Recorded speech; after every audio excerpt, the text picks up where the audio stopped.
Pleasure and encounters.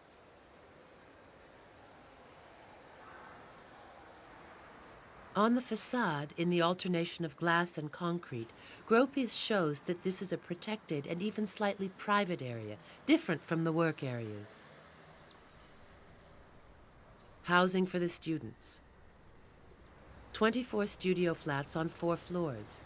This is the highest section of the building. The rooms extend out onto tiny balconies that provide a feeling of additional space.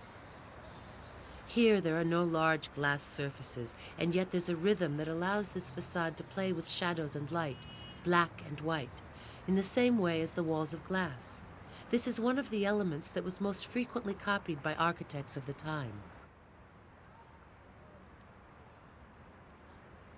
The school's administrative department, as well as the director's office, the one that Gropius was going to build for himself, also had to be at the center of the building, in a raised position, linking the two schools, Bauhaus and its workshops, and the technical school.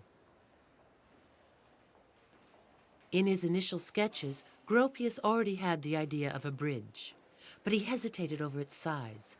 If it was too bulky, he would have to share this prestigious area. Too slender, and it would lack power.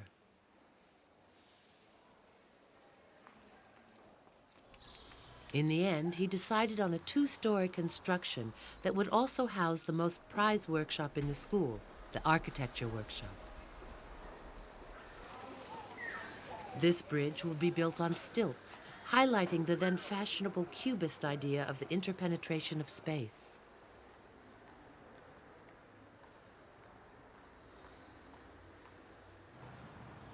Having drawn the main outline and functions, Gropius had to decide on the orientation of the building. He would place it so that the sun in summer would wake the young students, thus reminding them of their first duty, a harmonious relationship with nature and hygiene, the guarantee of a new world.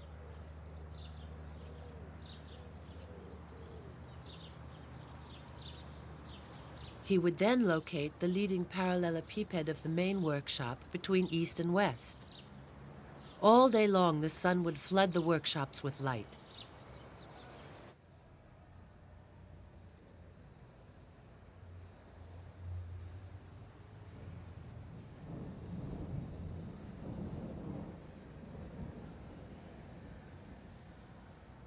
But since the sun has to set somewhere, he would give the technical school the final rays of light, leaving one final facade in shadow, the poor orphan of the building.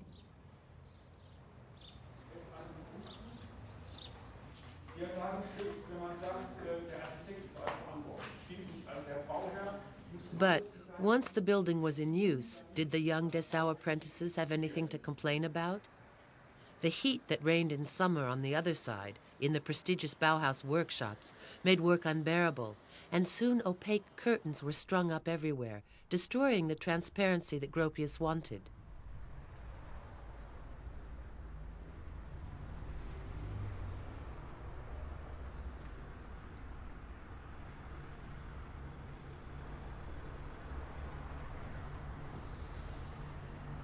Similarly, in winter, the spacious workshops could be unpleasant to use since the steel structure tended to rust and was also very cold. Over the years, the metal structure had to be replaced with aluminum. Today, safety elements discreetly blemish the famous idea of a facade detached from the structure of the building. But Walter Gropius's brilliant idea is well and truly there. A facade bearing only its own weight without any link to the floor, like a curtain of glass. A simple facade that no longer plays the role of a bearing element in the building, leaving this task to the pillars set back from the facade proper. Industrial architecture was the perfect field to test new concepts. Gropius had already partially tested the glass curtain 7 years earlier for one of his first commissions, the Faggist factory built with Adolf Meyer. But in Dessau, he saw his idea through by suppressing all attachments and masonry on the facade to build a surface totally in glass. America was his inspiration. The country that seemed to be building itself up each day at the start of the 20th century found its first defender in Gropius, well before Le Corbusier. Compared to other countries in Europe, Germany seems to have a lead in the field of industrial architectural art. But in the motherland of industry, in America, large constructions have seen the light of day whose unrivaled majesty outdoes our best German buildings of the same type. The grain silos of Canada and South America, the coal silos of the huge railway lines, and the most modern workshops of the North American companies almost bear comparison with the buildings of ancient Egypt. The Bauhaus was built in just over a year. It was a very short period. A point needed to be proved. Gropius adapted Henry Ford's theories for the construction of his cars by launching an assembly line on a work site. In 1926, Gropius's American dream was completed in Dessau. The Bauhaus building immediately became one of the most filmed and discussed architectural works in Europe, as this footage from the 1930s shows.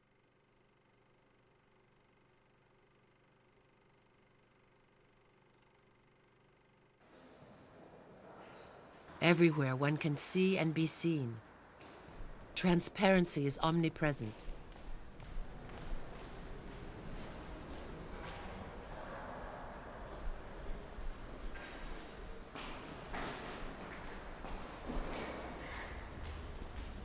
Does the Bauhaus really offer total liberty, or is it a place of oppression where all intimacy is banished and the group triumphs over the individual?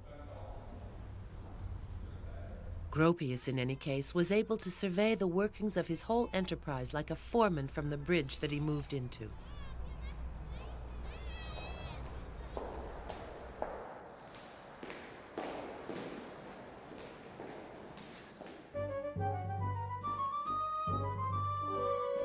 For several years, an atmosphere of unbridled creativity reigned in this place that its detractors looked on as a rather crazy experimental center.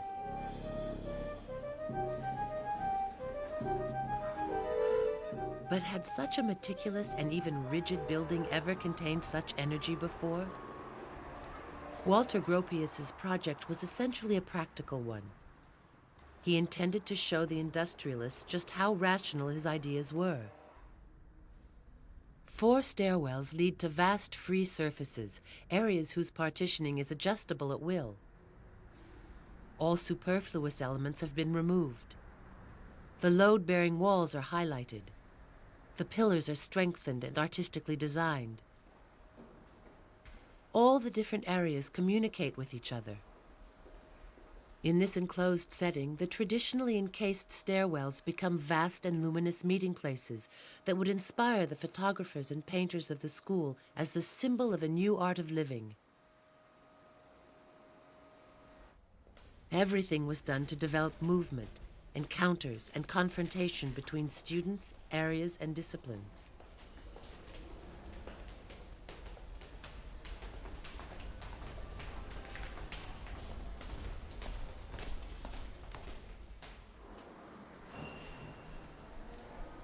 The Bauhaus Theater, a major element of the whole, is not a closed space. By simply opening a concertina partition, the canteen and theater become a single festive setting.